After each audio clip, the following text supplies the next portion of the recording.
Welcome to వార్త. నేను దేవ. ప్రధానమంత్రిగా మోడీ 12 ఏళ్లు పూర్తి చేసుకున్న సందర్భంగా ప్రస్తుతం మనతో పాటు బీజేపీ రాష్ట్ర అధ్యక్షుడు రామచంద్రరావు గారు ఉన్నారు. చెప్పండి సార్, 12 సంవత్సరాలు ప్రధానమంత్రిగా మోడీ పూర్తి చేసుకున్నారు, ఎట్లా చూడొచ్చు? 12 సంవత్సరాలు ఈ దేశంలో ఒక ప్రగతి మార్గంలో వెళ్తున్న దేశం ఇది. మనము డెవలపింగ్ నేషన్ నుంచి డెవలప్డ్ నేషన్గా మారినటువంటి మనం ఈరోజు దేశంలో రైల్వేస్ అయితే ఏంది, ఎయిర్పోర్ట్లు అయితే ఏంది, హాస్పిటల్స్ అయితే ఏంది, రహదారులు అయితే ఏంది, అన్ని బ్రహ్మాండంగా ఈరోజు డెవలప్మెంట్లో ఉన్నాం.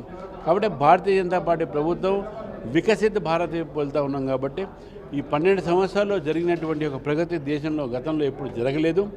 రాబోయే రోజుల్లో కూడా ఈ యొక్క దేశాన్ని మొట్టమొదటి స్థానం తీసుకుపోయే ప్రయత్నంలో నరేంద్ర మోదీ గారు పనిచేస్తూ ఉన్నారు, అహోరాత్రులు పనిచేస్తూ ఉన్నారు. ఇది మొత్తం ఇప్పటికే దేశంలో ప్రపంచంలో 4వ స్థానంలో మనం ఉన్నాము. త్వరలోనే మొదటి స్థానంలో కూడా వెళ్తాము నరేంద్ర మోదీ గారి నాయకత్వం నుంచి భావిస్తూ ఉన్నాం.